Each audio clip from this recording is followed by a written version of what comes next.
Sam, he's 39. He's a Palestinian American, a child of immigrants. He's raised in a working class family. In 2014, Sam became the first elected Muslim member of the Virginia General Assembly. He lives in Roanoke, Virginia, with his awesome wife and 3 wonderful kids. He's personally an organizational change consultant and a big, big believer in truth, love, and grit. These are the mottos he goes by. Sam is currently serving his 4th term representing Virginia's House District 11. He is one of the few progressive members of the House Democratic Caucus and one of the few Democrats representing Southwest Virginia. Sam's recent launch of his campaign to run as a Lieutenant Governor of Virginia, and he received overwhelming support and reached 1-week goal of 500 donors just after 3 days of his launch. So if you didn't get a chance to send some Benjamin's love to Sam yet, then you can when it suits you and how much you're able to send. So please keep a lookout for the links shortly being shared in the chat window.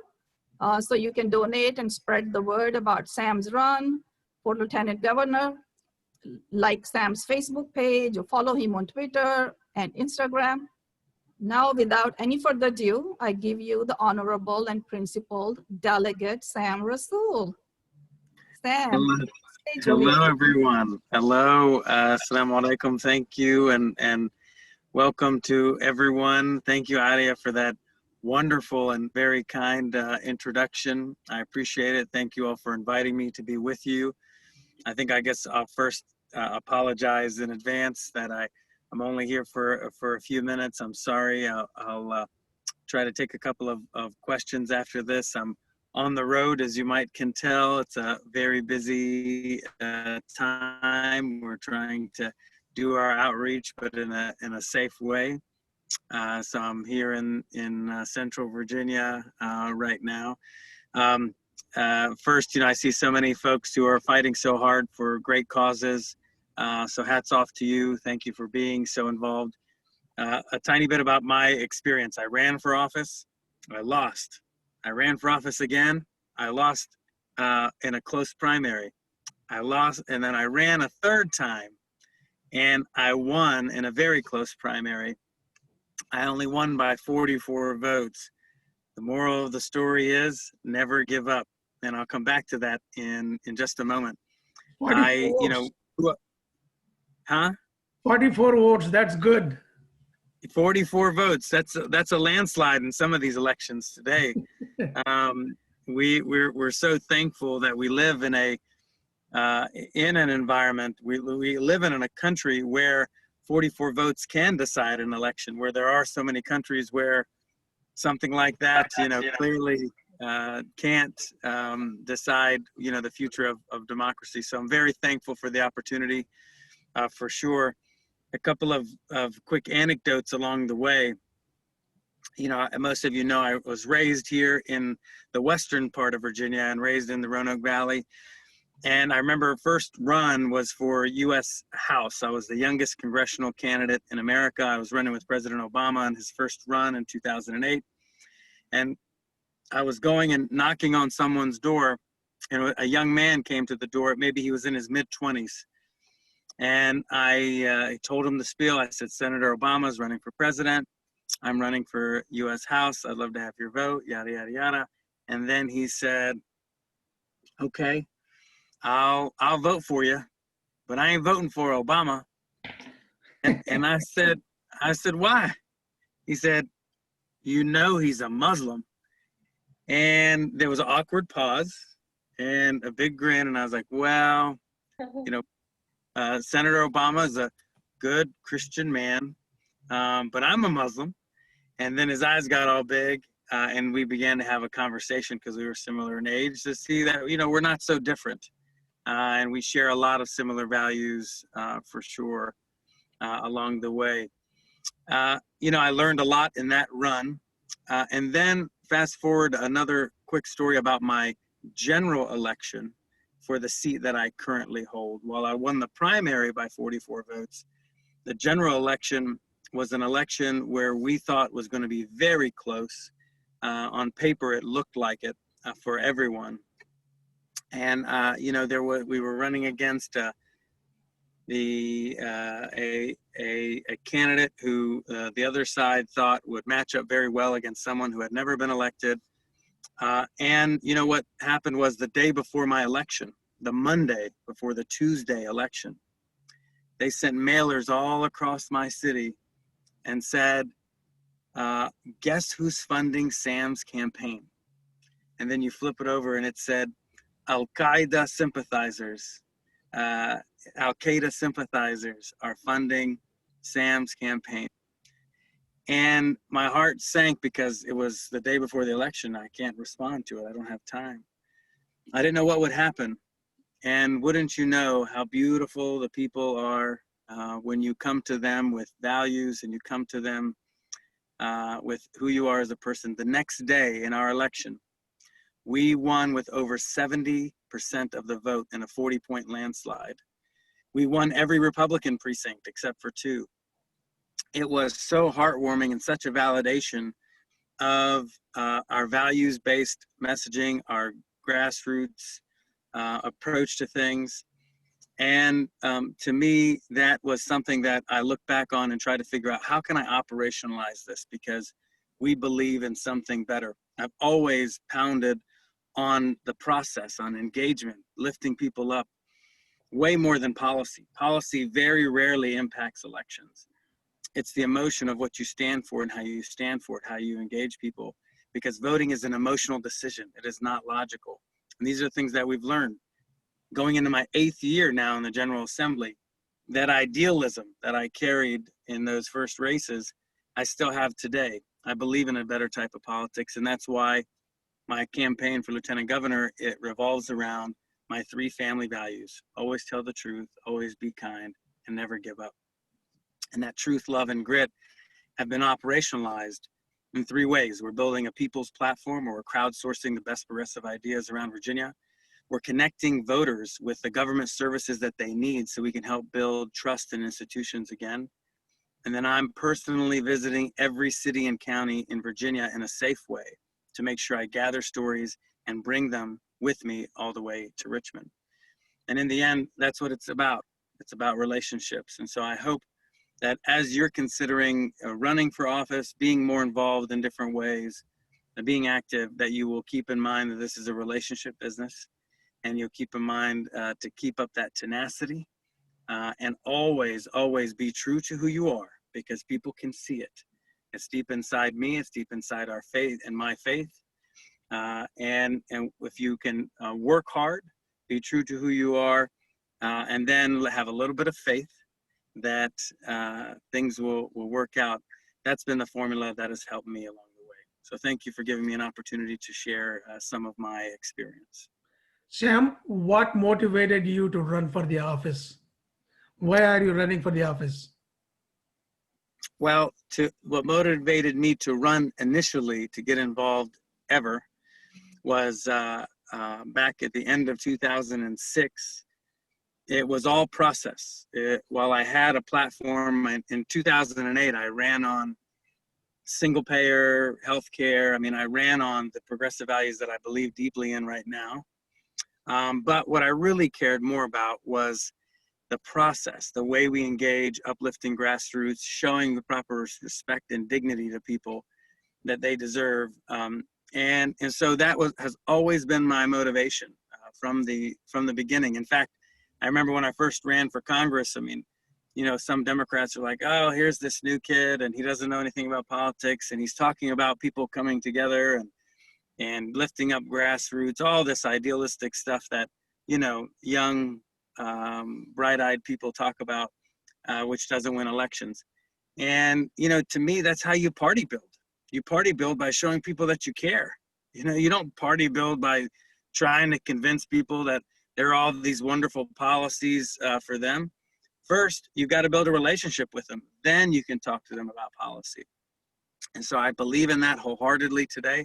The only difference between then and now is that we've developed specific strategies and tactics that we feel can help build the party and can help build these institutions as well.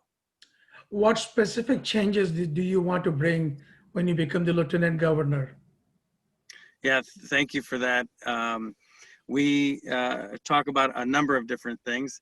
So I'll first start with what I just ended with, is I'd love to work hard as lieutenant governor to prove that this campaign will show that you can run a statewide values-based campaign that is 100% funded by individuals only, that can prove that there are different ways of running and winning and connecting with people in Virginia. And so I'd love to, of course, help the party in putting some of these practices into motion. Number two, being able to elevate certain issues at a higher level is important to me, and finding different ways of connecting with those issues for a variety of folks, I think is great. And then number three, I look forward to being able to work with the incoming governor to try to figure out where the sweet spots may be where I can have an impact and help the administration along, whether it be the geographic piece and understanding that there are many people in need in the western half of the state, whether it be my passion for healthcare reform or early childhood development or holistic child development is what we talk about through socio-emotional health. Those are some things that I would love to work with the new administration on, inshallah. Aliyah? So much, Sam. I know everything that you're saying firsthand is true. Like, you really, really listen to everyone. You're just like a great person at building relationships, and you do it by by being there for them. And I have seen you in so many events. You know, you are very much like vocal on things that you believe in. You don't hold things in. So it's like, you know, like people say these days, silence is violence. So I have seen you actually put that in practice and be very, very vocal, especially when it came to the pipelines, because you were everywhere, you know, and you also are sponsoring the Green New Deal for Virginia. You know, we couldn't get it at the federal level. So I'm just really, really happy that, you know, you're sponsoring that, and hopefully next time around, it will get passed through. I believe people like Karishma also, who are going to be supporting the same values. You know, she has same values, and she's gonna be supporting the same wonderful policies that you believe in. I really see Virginia to be, you know, moving towards being really a great state very soon. Thank you so much. Really appreciate you taking the time. Does anyone have any questions for Sam? Unmute and ask the question, please. You can unmute. Sam, Assalamu alaikum, Sam. This is Norman Peruki.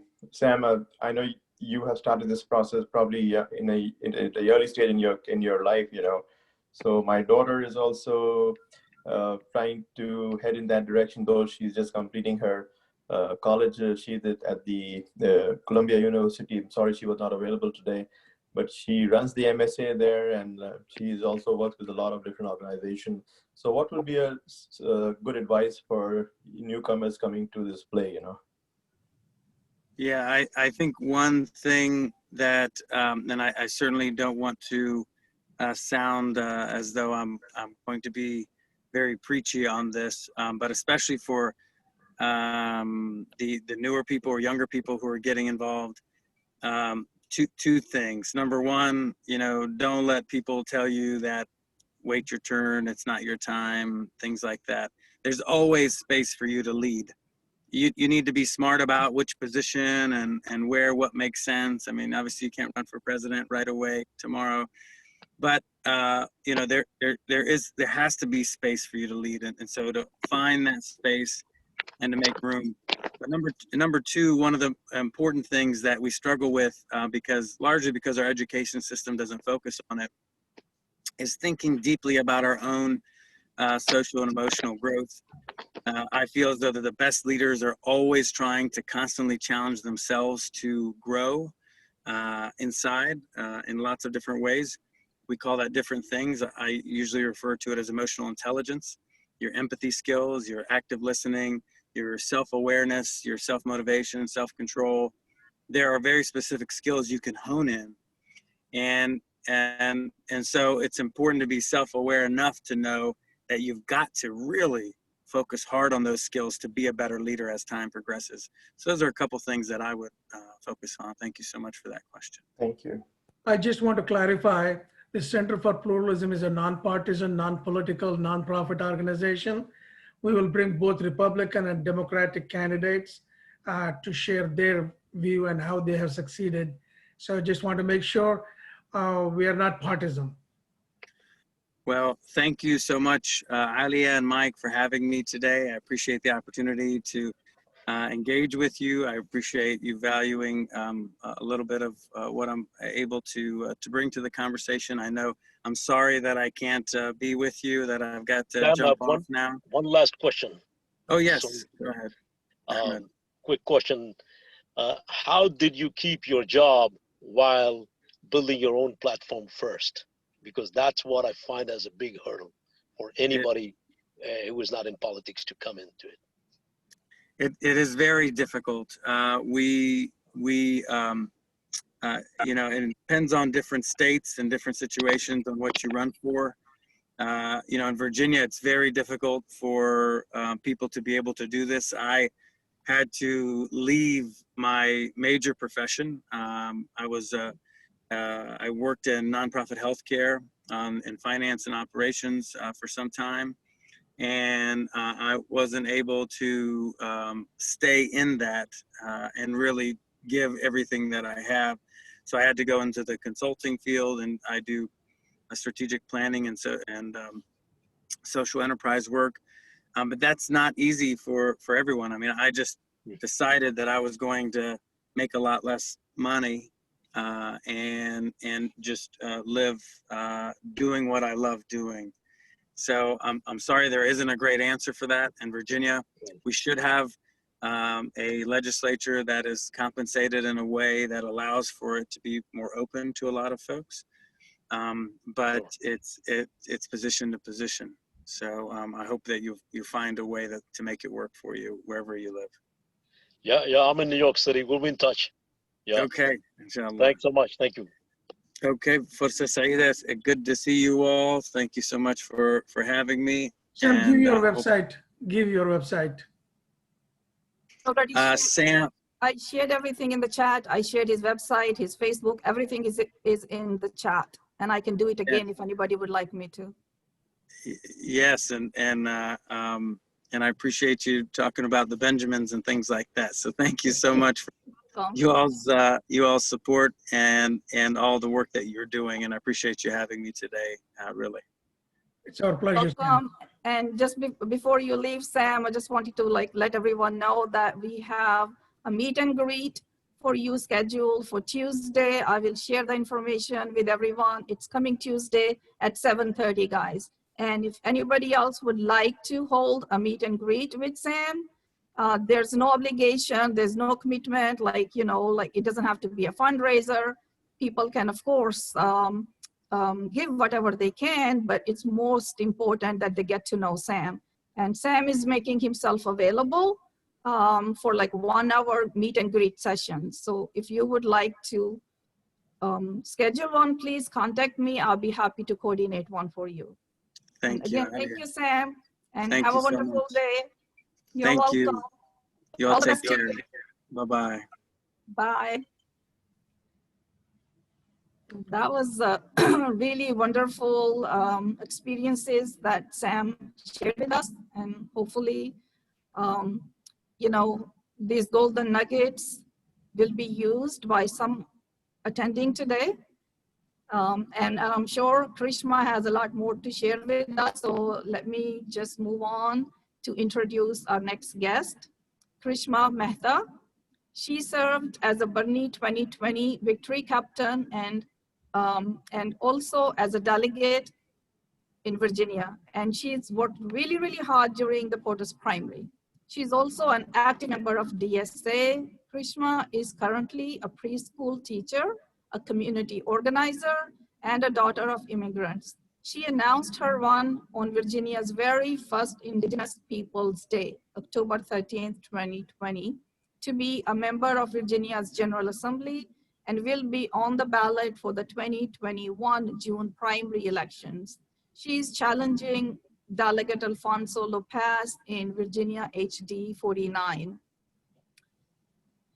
She's rooted in mutual aid and direct action. Karishma knows that change in our community can only come from the people and not corporations. So it's always bottoms up. She is committed to ending systems of poverty in Virginia and working to guarantee Virginians their basic economic and human rights. And again, please keep a lookout for the links shortly being shared in the chat. So you can donate and spread the word and like her Facebook page and follow her on Twitter and Instagram. And now, without any further ado, I give you the fiery and fierce Karishma Mehta. Thank you so much, Aliyah. It's Welcome, so great Karishma. to be here. Thank you, Mike, for hosting this. This is a topic that's very important to me. It's something that's new to me. I'm running for office for the first time in my life. Something that I was inspired to do after seeing so many young people get involved in the political process. So many people that look like our community that are struggling with the issues that we are struggling with. And that's really what got me into this fight, to make sure that we have representation in the Virginia House of Delegates. Growing up, my parents moved here from India. They came here looking for economic relief, educational opportunities for me and my siblings. Those are not things that came easy to them. They struggled, working long hours, fighting against large corporations because they were also small business owners. I saw multiple businesses of theirs go underwater because corporations came in, and took over that market.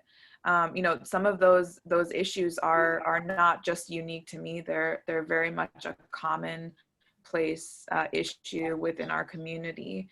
And so I'm taking on this fight to make sure that people and working class issues have, a voice in our legislature.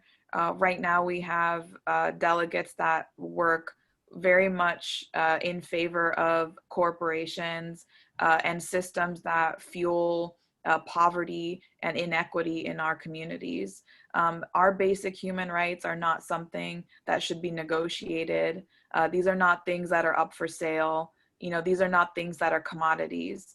Healthcare, housing, education, they're all basic human needs. And these are the types of conversations that we need to be having to bring in more people that are going to fight for these issues. So very grateful to be here and talk a little bit more about, what politics is looking like for the future and how we can, get more people involved that are really going to fight for the right things. And then I guess the last thing is, growing up, politics didn't look like this. We were taught growing up what qualified meant for being a part of the government. But, we're always taught that CEOs are more qualified and hardworking than their employees, or that lawyers are more hardworking and qualified for some reason than teachers or carpenters or farmers. The list goes on of working class roles that are deemed unqualified or uneducated.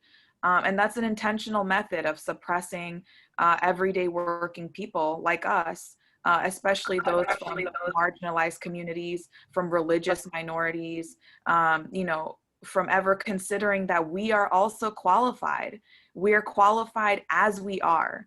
The experiences that you have had up till now in your life qualify you to represent your community in our government. And so, that's the one criteria that I have when I'm talking about what it means to run for office, is that do you have an agenda that's speaking to your community? Have you experienced those same issues that other families in your area are also dealing with? That is what makes you qualified. That is what helps build that solidarity and that people power, and to really redefine what we're talking about when we're talking about politics and government. So that's all I had, and I'm happy to take questions. Yeah. I just want to clarify, the Center for Pluralism is a nonprofit organization and nonpartisan. We talk about pluralism in politics, pluralism in religion, society, and workplace. So I just want to clarify for our listeners that we are a nonprofit and nonpartisan organization, and politics is one of our segments that we deal with. Again, the same question to you, Karishma. What inspired you? There are so many things you could do as a teacher. What made you want to run for the office? Specific reason? I never expected to run for office. My focus has always been education, lifting up young people, centering them in conversations, making sure that the classroom is a place where they are not only learning, but they're thriving, that we're creating spaces of safety, places of joy for children in our community. As a preschool teacher, naturally I have entered a field where people like me are very much underpaid for what we do. I struggled every day to make ends meet while trying to make my classroom a happy place. So teachers are funding their own classrooms while I was only able to afford maybe 1 or 2 meals a day for a long time. Dealing with that reality, knowing that my fellow teachers were also going through some of those problems. We tried to change things from the inside. But a lot of times what we were seeing is that our children, our students were also bringing their problems from society into the classroom. They can't afford healthcare. What does that look like for a child? Their parents can't afford clean, new clothes for them, clothes that fit for them, supplies for them to be able to succeed. All of those things they're bringing back from a broken society into my classroom, right? And so seeing my children, my students struggle with meeting their basic needs, it just wasn't enough for me to, it wasn't possible for me to teach them the way I wanted to teach them. I needed to try and fight for bold policies that fund education, that provide healthcare and mental health care for my students, that take police away from schools and don't criminalize young people. All of those things were not things that I could do from the inside. And teaching will always be where my heart is. But I don't think that I can no longer just serve within the classroom without making those connections to economic and systemic oppression that happens outside of the classroom too. And so helping my community, running for public office, changing and creating new systems that uplift people out of poverty, those are, to me, ways that I can also help my students live a better life. What is the first thing you want to do after you get elected? That's hard. There's, as I mentioned, I keep finding so many connections with everything. Every single policy is connected to every other issue. I think that right now in this moment, people are struggling so much in the pandemic just to pay rent, just to have food put on the table, and just to stay safe. And so the first thing that I would want to do as an elected official is to divert and divest corporate subsidies, millions and millions of dollars that are going into corporations right now, divest those away and into the community where we really need them, to provide people with food, to provide people with rent relief, and to make sure that everyone is staying safe as we try to survive in these times. So, there's a lot more I could say, but I think that that's the first step and the most immediate way we can provide people with some relief. Aliyah? Thank you so much, Karishma. I've been sharing some notes in the chat, what you've been talking about.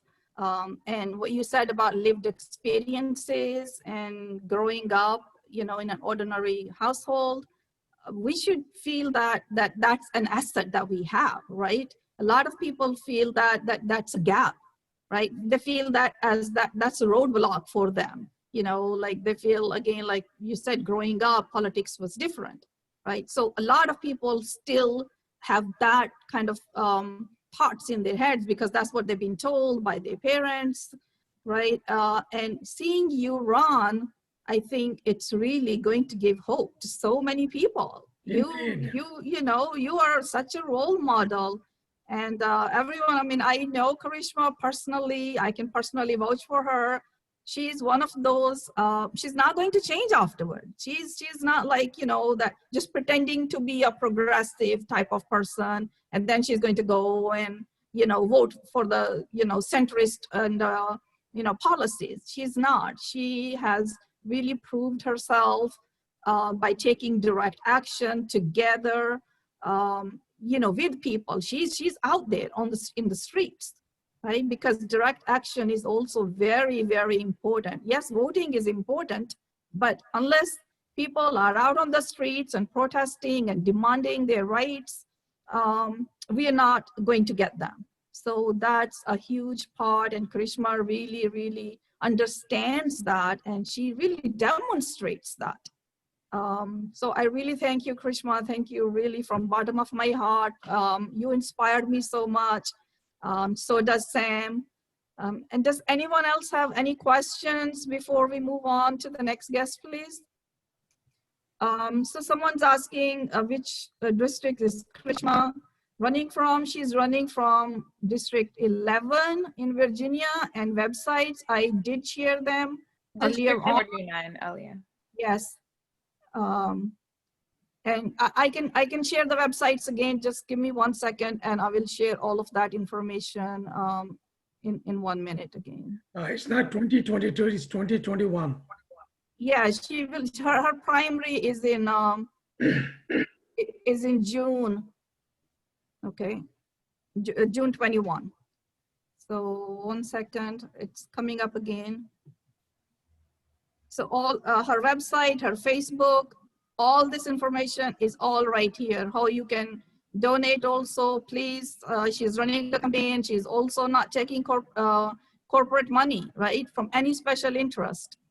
You know, same thing like Sam. So we need to support the candidates who are not taking corporate money, right? Because they're fighting for people's rights.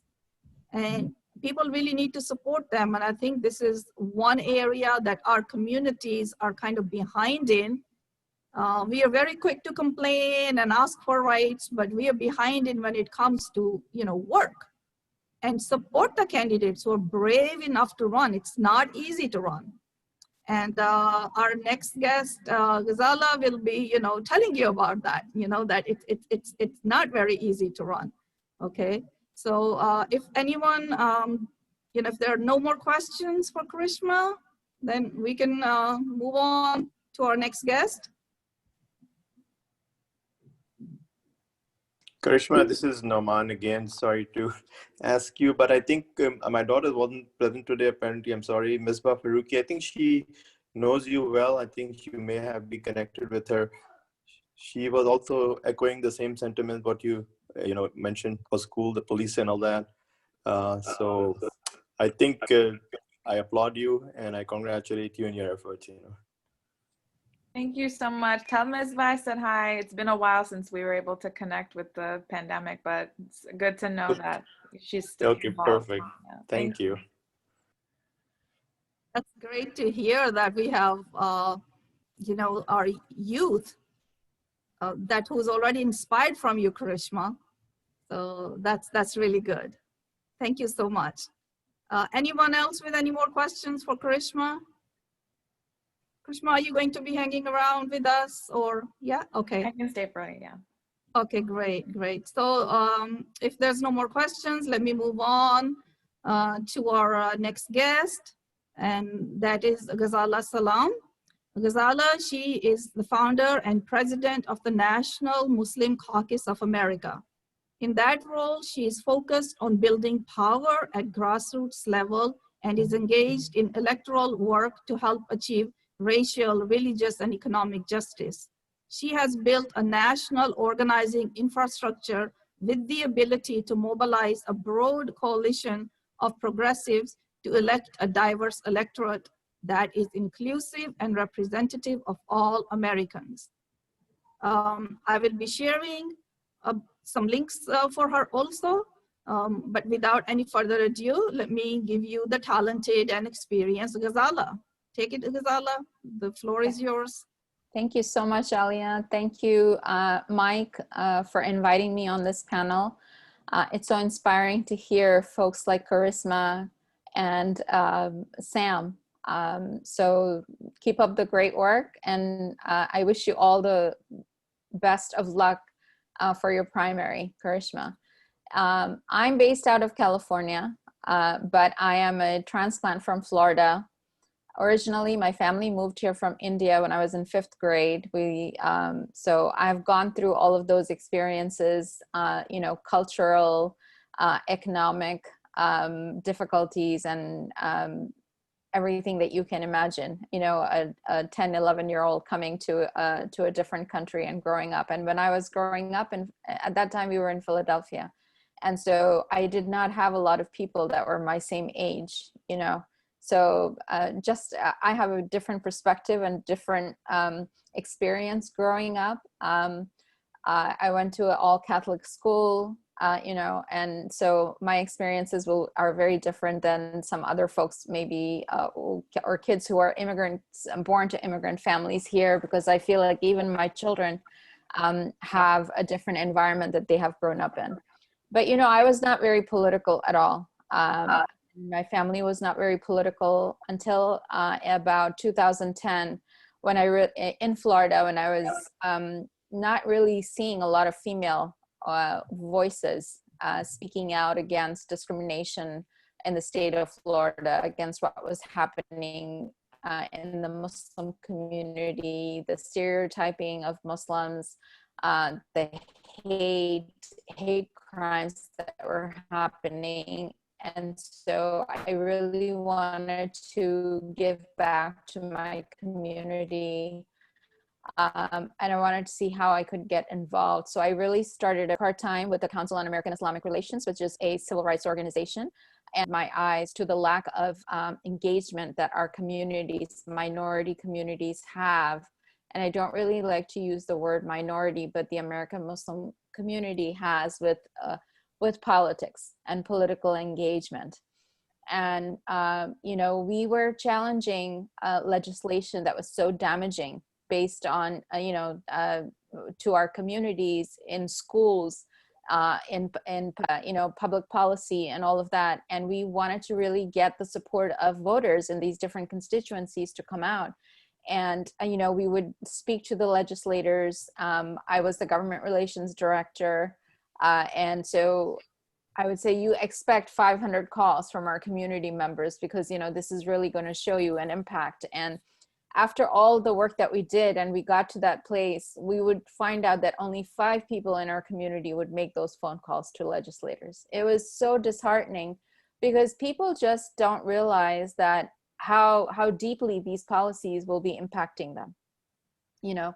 And there's a huge immigrant population in the state of Florida. And so I think across the board, it's the same thing. We have different generations of American Muslims, and our community is very diverse. Our experiences are very diverse because, you know, based on wherever we have migrated from, you know, we probably never engaged in politics. When you look around the Muslim majority countries, there is no political engagement basically in those countries, right? Even in a country like India, which is where I'm from, it's the largest democracy, but it is so corrupt. And, you know, people don't have access to that democracy, and they really don't understand how to even engage in that. You know, they're prevented from engaging basically.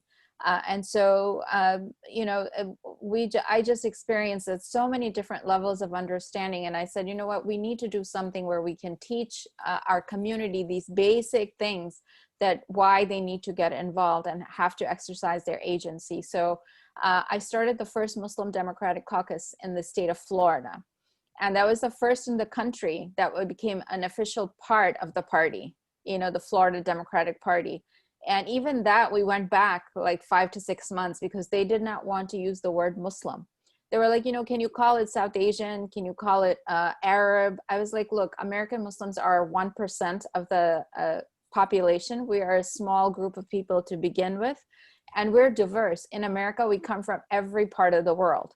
So how can we divide that based on their ethnicities? And your constituency is going to be so limited, you know, and the participation is going to, you're not going to get that same participation. And so when we say Muslims, you know, that's how we socially identify ourselves. We may be from everywhere, but, you know, our identification is such. So it's sort of like you have to put us in that race class, you know, kind of, because we can't divide our community that way. And when somebody is discriminating against us, they're not saying, oh, is this person from Pakistan? Let me go discriminate against them because they're from this country. And then we can have, you know, this community come out and rally behind those issues. And people were like, well, this is identity politics. So to me, you know, that is our way to get in, because we are an oppressed community. We are marginalized. And so we have to identify ourselves as who we are in order for us to fight for our rights. So that is the purpose for us to call it the Muslim Caucus. And so in 2016, after Donald Trump, you know, was elected to office, Muslim delegates, I was a delegate for Hillary in 2016, but lots of Muslim delegates across the country came together, and we wanted to see how can we kind of build a national infrastructure to organize our communities better. Because there's lots of great work being done, but everything is being done in silos. You know, we're not together on major issues. So, and then it's also a waste of resources when you're just working in silos and you're replicating something that is already being done. So we wanted to, you know, collaborate, build our resources and capacity as a community, and build an infrastructure where we can organize. So in 2017, we founded the Muslim Caucus of America, which is a national organization. It works very closely with the Democratic Party. There are two parties in our country, and we have tried to build our relationships with the Republican Party. But, you know, I will quote you, in the state of Florida, when we built the Muslim Democratic Caucus, we reached out to actually our local newspaper, the Fort Lauderdale Sun-Sentinel, reached out to the Republican Party and said, would you not like to have how would you feel about having a Republican Muslim Democratic Caucus? They said, you know, our constituents will not go for that. You know, Republicans will not accept that. So that was like, they shut the door in our face. So we have to build our voices within both parties. I strongly believe that. And then for us, it's the Democratic Party which has been welcoming. We are a very progressive organization. We also have founded a C3, which is focused on grassroots organizing, how to build our capacity within our communities, how to collaborate, how to build our resources and leadership, you know, that we need to invest in our people. I find that lacks within our community. We're ready to give a check to someone running for office. We want to have a photo op, all of those things. But when we're talking about building institutions that are going to last beyond us for the next generation and future generations to come, people are just not ready to invest in that. You know, it's like they are not familiar with a transitional relationship. They want something transactional. They want to see something now, which I think we have a long way to go in our community to change change their minds and hearts in getting them to invest in infrastructures. So yeah, and this year we did a series of conversations coming up, like a 5-day live forum series that ended on the day of election, because we really wanted to, I'll just step back a little bit. Earlier this year, I mean, we started traveling across the country with the early primaries. We were in Iowa, we were in Nevada, and, you know, Arizona, and all of these different states until the shutdown. We really wanted to hear and listen from the Muslim communities there to see what are their needs, how can we serve them better. you know, what do they need from us? And, you know, sure enough, it was the same things I was experiencing in Florida. No matter where you go, it's the same dilemma that they have. There's no understanding of how to actually get involved in politics. There's a fear also, and there's also, there's a lack of understanding in education. How do we organize? You know, how do we even collaborate? And how do we, so we build trainings to go around these different communities to help people organize, relational organizing, to talk to people, because we found that language barriers, lack of understanding of the American political process, and even with that, within your state, you know, the lack of education on understanding how everything works within your state, who are the people in your state that are making policies that are impacting your life. And, you know, based on research from Pew Research Center, more than, you know, 30% of American Muslims live at or below poverty. And we don't even talk about those issues. You know, we don't think that that is happening to our community. It's happening somewhere else to somebody else, but those are issues that impact us. And with poverty comes so many other issues, such as housing, you know, education, healthcare, and so on and so forth. So every day in this live forum series, we talked about all of these issues that impact our community, had a conversation, sort of building our platform, you know, to how do we now mobilize our community beyond November 3rd in 2020. So preparing ourselves to organize in communities beyond, you know, after this election. So that is what our focus is now, and that's what we are working on. The pandemic has limited our travel, so we try to do a lot of things online, but we also build chapters, you know, across the board, because the Democratic Party is supporting us. In many state parties want to develop Muslim caucuses. So we are helping those states, you know, through their support. They help us identify who those people are that are already 80% of American Muslims lean Democratic. They vote as Democrats, right?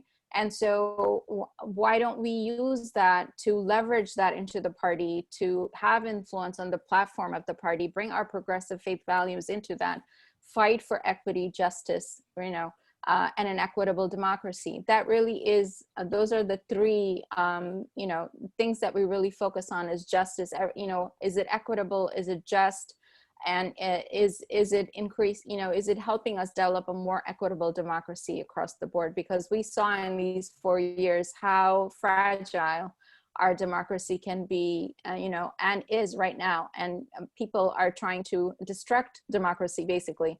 And that is emboldening countries like India, and, you know, all across the board we see, even in Muslim majority countries like Saudi Arabia, and the UAE. All of these countries are so far behind, and they're not democratic to begin with, but they commit such huge human rights violations.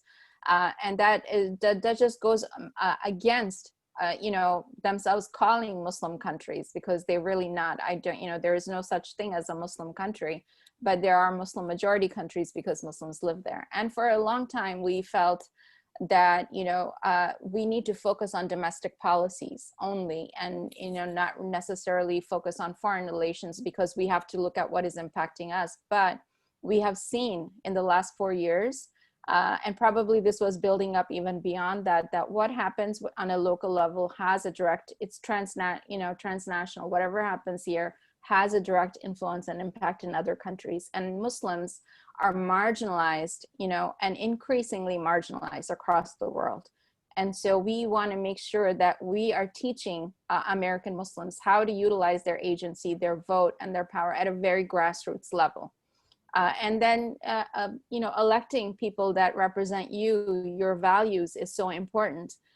It's not just the presidential election. We just heard Sam say he won by 44 votes, right? And so many of these local elections, I've been a witness to judicial elections that have been won by 9 votes rather, sorry. And so, well, you have to turn out to these local elections, because these local politicians are making those policies that are going to impact your everyday lives, that, you know, the homes that you live in, the taxes that you pay on those, your food, you know, your roads. You know, people say, I don't want to get involved in politics. Well, what everything that you're doing is connected with politics. So you have to, how do we change those people's mindset? That's really the focus of the Muslim Caucus. And identifying now, we're supporting other organizations that help identify candidates that want to run, and really saying, yes, you need courage and say, I want to run. But, there's a lot, like Sam was saying, you really need to understand your community,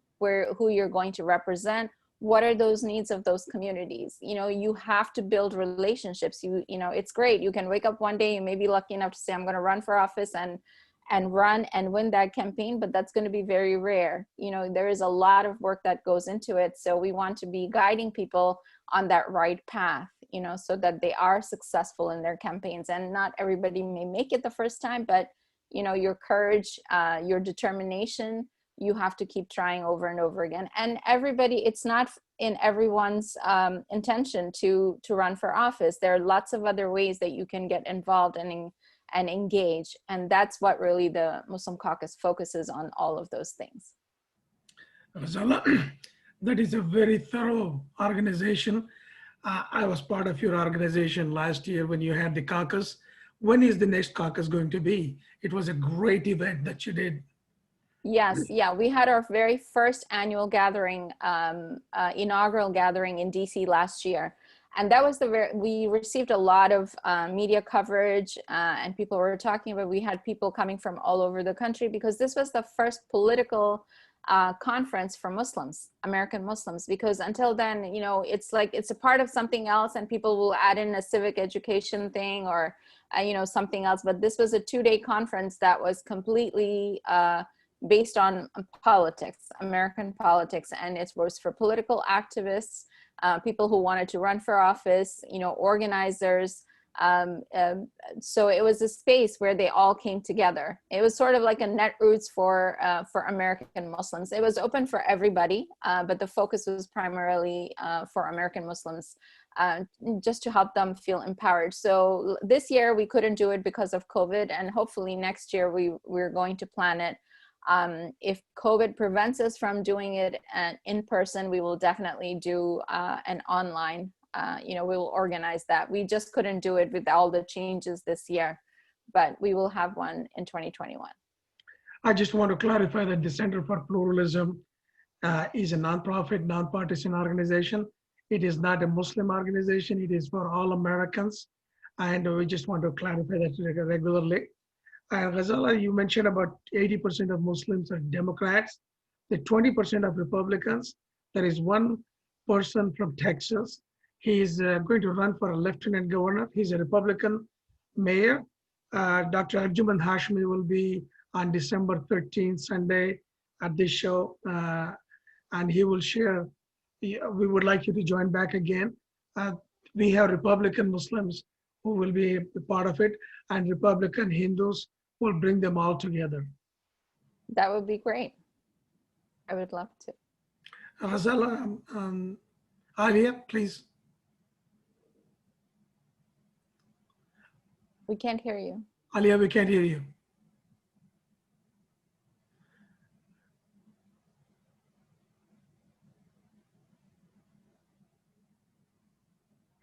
Can't hear you. All right, while Aliyah is trying to speak, I would request our friends to ask any questions of Ghazala. You are a center, you are a dictionary for American Muslim politics. You're an encyclopedia. And anybody who wants to learn more about this can go to the muslimcaucus.org. You will find more information. Both our websites are being updated right now, but you still have access to finding the basic information. Imam Zafrullah, you have a question? You can unmute and ask the question. You can ask in Urdu, English, whatever language. Oh, sir, I have no any question. I'm just listening. I'm just hearing about the Muslim Caucus. We have also one caucus about Ahmadiyya Muslim community, that is the caucus there. And if Ghazala, are you aware about that one? Ahmadiyya Caucus? No, I would love for us to collaborate and participate together. I think we're very inclusive. when we say American Muslims, we are inclusive of all American Muslims. And so, yeah, I think let's connect offline and see how we can work together. Okay. No problem. Thank you, Imam Sahib. We appreciate you. And I think, and when we talk about our organization is inclusive of every human being, and our partner organization is World Muslim Congress, and that includes Muslim, Sunni, Shia, Ahmadiyya, and the subgroups from within them. We're all Americans, we're all Muslims. And the organization is not Muslim, it is for all people. And we will introduce, as the time comes, the other board of directors who are from African American race, Protestants, Christians, Muslims, and Jews. We have everyone in our organization. I wanted to clarify that. And it's open to questions again. Yes, Mike, I have no problem. I understand. I know you from long time, so I have no doubt about your organization or your work which you are doing. I appreciate. Well, thank you very much. Dr. Mike, for these reminders and for letting me back in to the meeting. Sorry, I don't know what happened. So I was saying, Ghazala, thank you so much. First of all, giving us time. I know everyone's so busy, and everything that you shared. And you summed up really well, the previous guests, whatever, like Karishma and Sam said, you really summed up well again. So it was really a good wrap up. Some of the things that you said is that we should be open about our issues, right? We don't talk about some of the things that impact us. So that really resonated with me. I think, it's really, really important, and like to build a platform based on those issues which impact us, right? And to help people who are running and to like motivate the working class family, the progressives to run. And you're so experienced, like you actually established like a huge organization and you have built resources. So I am really looking forward to working with you. And I know we worked together before too. Like yes. You trained me, like I did the digital organizing training with you also. So, and I'm really putting it in practice now. Everything that's great. I'm putting it in practice. I'm starting to kind of like put foundations together for an organization in Virginia, which will be like a statewide organization. And I'm very inspired by an organization that had, really great successes in Rhode Island. Mm-hmm. Maybe and you've heard of them. It's called Rhode Island Political Cooperative.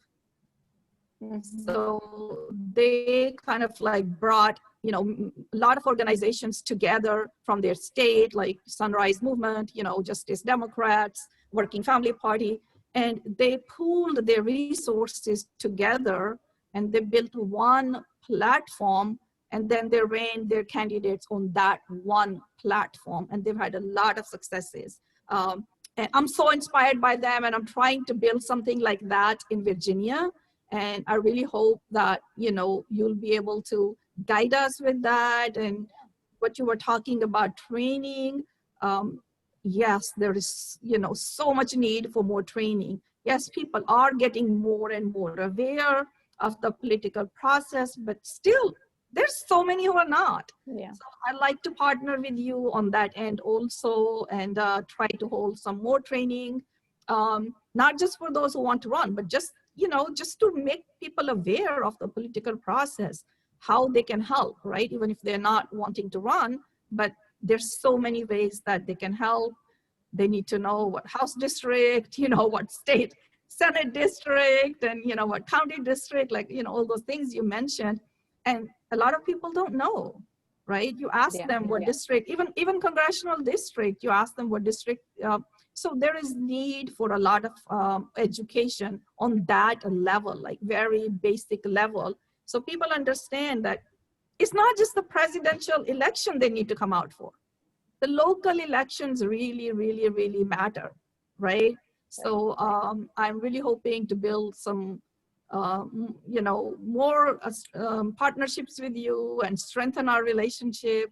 And I thank you for being here. If anyone else has any questions, someone who hasn't asked any question before, also please go ahead, take this opportunity. We still have time. Hi. I just want to say I was listening to the entire meeting, and I just want to say to Miss Salam that she was talking about how the people wouldn't, they were telling her against calling the organization Muslim Caucus, and instead they were telling her to call it like South Asian or something. And I just want to say it really inspired me that she kept on like determining to call it a Muslim organization because she wanted to keep the identity. So I just want to say that really inspired me a lot, and it stuck with me. And I really want to thank her for that, for actually persevering to keep the identity. And it's going to inspire other Muslims in the country as well. Yeah, thank you for that so much, Lubna. As a matter of fact, there were many Muslim organizations who were telling me don't keep the name Muslim, because until then they were afraid to come out and say. They kind of hid their message in their, or in the state of Florida, like they call themselves something else and left it very vague, like who is the Masa community or this community or that community. And once they saw this and this kind of inspired them too, and people did. I started seeing where people were more inspired to and more courageous to come out and say who they are and what they, who they represent. So thank you for noting that. That's really great to hear, because like it just leaves a ripple effect, right? So now like you've inspired more Muslims, which is amazing. I wanted to ask you, like, when people were telling you not to keep it as a Muslim name, did you consider letting go of that, or like what like motivated you to keep calling it a Muslim Caucus?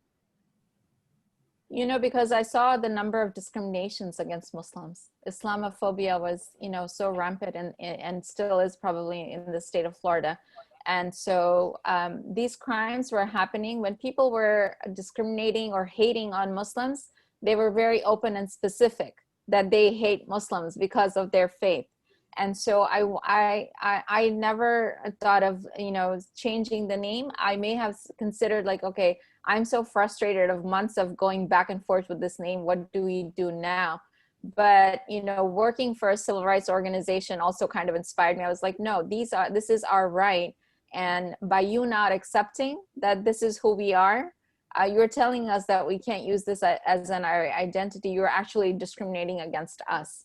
And so I think that kind of resonated with them finally. And that's what kind of got them to shift their mindset and change it. That's really amazing. I'm really glad you kept the name. Thank you. Aliyah, you want to mention about your organization, what you do? Well, I've been with the Virginia Muslim Political Action Committee since after 9/11. The co-founder, Brother Mukeet Hussain, may Allah bless him and forgive any of his shortcomings and grant him Jannah, inshallah. He passed away 10 years ago.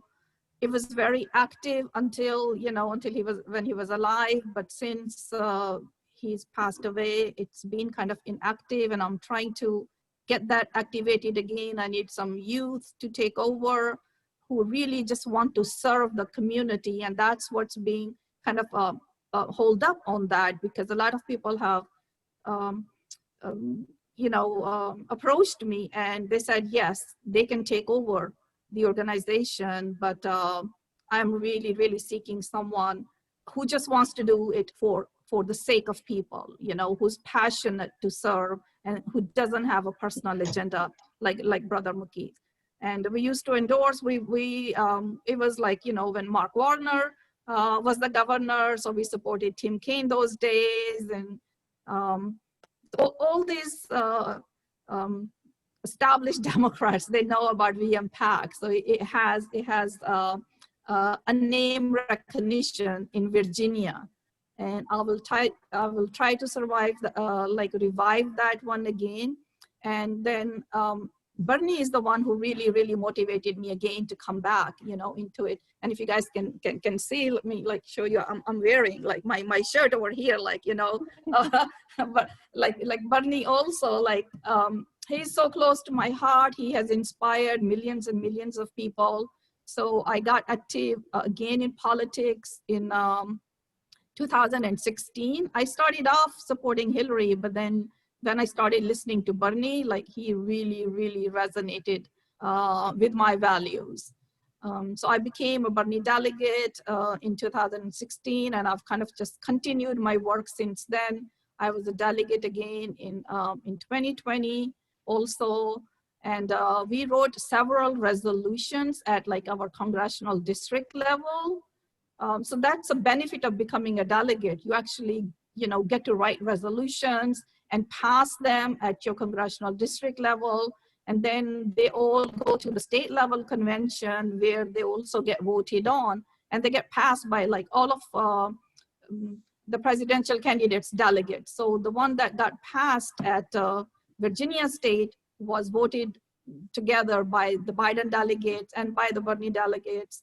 And that's one of the tools that I am hoping to use in building one platform for Virginia and this new organization that I'm trying to put together, and also reach out to other organizations like Green New Deal Virginia, Sunrise Valley, and other organizations, see what's important to them, so we make sure that we get everything, the causes that these organizations are working for are covered in that one platform.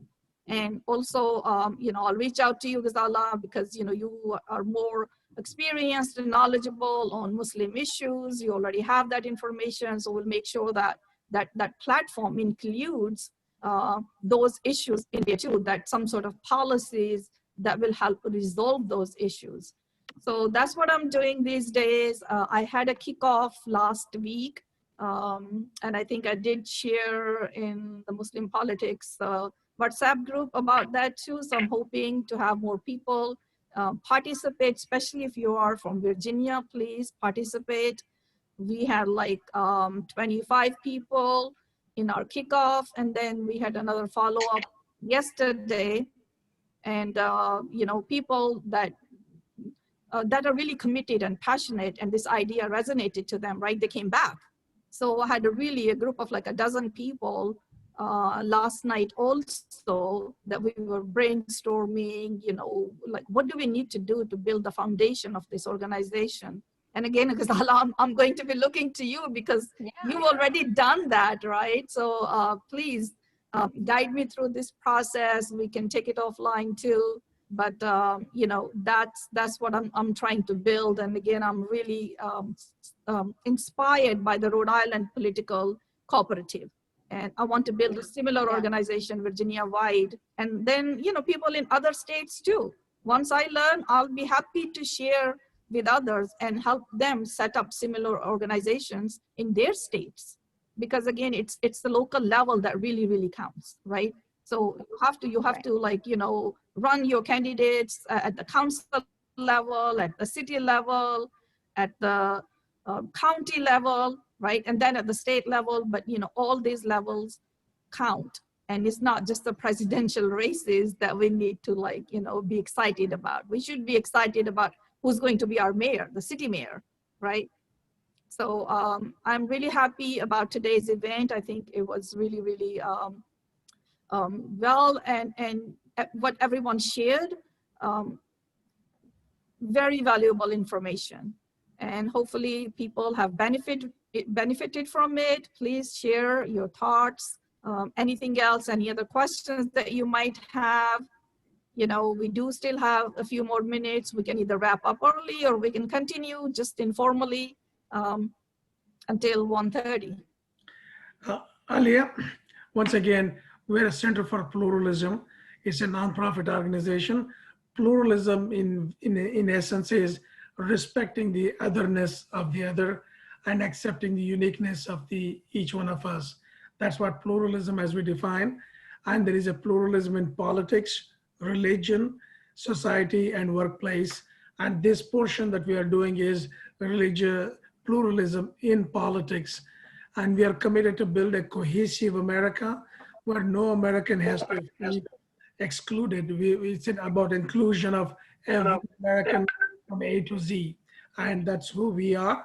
And we will be participating with every organization out there, but without any political leaning. And we will bring Republicans and Democrats both together. And I am personally independent politically, and we will want to get the best out of both Republicans and Democrats. All we want to do is build an America where every American feels good, secure about his ethnicity or her ethnicity, religion or race, and that's who we are about. And Aliyah, we may want to conclude if we don't have any more questions. We want to thank Ghazala for giving such a comprehensive information. Up to you. Well, thank you so much. This has been a great pleasure. And thank you everyone else who joined. And Aliyah, let's connect after Thanksgiving and talk about the process and everything that you talked about. Thank you, Mike. I have to go, but it's been a pleasure, and I look forward to the December 13th with the Republican. Save the chat, everyone, before you leave. It's got very good information in it, so it's a reminder. And just one more thing before we wrap up. Thank you to everyone, of course, to our speakers also, and to everyone. And that our next event will be this December 13th. So that's the second Sunday of every month is we will be holding these events, and we will be inviting guest speakers from all over the nation, and we're hoping to get AOC one day too. We're working on that, but please mark your calendars every second Sunday of every month. So this will be a recurring event. Ghazala, you're welcome to come back. Please, you have so much resources to share with all the other guests that come, right? So you're welcome always, please, to be our guest. So thank you again, everyone. And I'm going to save the chat, and then I will. Ghazala, I just want to remind, on December 13, we will have Dr. Arjuman Hashmi. He is a Republican and mayor of the city of Paris in Texas. And he's looking to run for the lieutenant governor in Texas. And the second person is Imam Zafarullah. She's from the Ahmadiyya Muslim community. She is on the Board of Education in Maryland, and she's already a board member. So that's who we have two commitments, and we're looking to get a few more commitments. Go ahead, Aliyah, conclude it. I'm sending a message to conclude it, and which is saying, hey, thank you everyone for your participation, and please stay engaged. And remember, it's always about not me, us, right? We are in it not for ourselves. We are doing this because we care for others. So, use your lived experiences as an asset for yourself and talk about the issues. Happy Thanksgiving, friends. I hope to see you. Happy Thanksgiving, and we look forward to seeing you all again at the next session, December 13th. Indeed. All right. Thank you. Thanks, everyone. Bye. Okay, Mike. So it's just you and I, and okay. Yes. Okay. So everyone's gone. Okay. Aliyah, you did a good job. But maybe we should end the meeting so it can finish and we can talk on the phone. All right, thanks. Bye. Thanks. We'll talk later after the. Yeah, bye. Bye.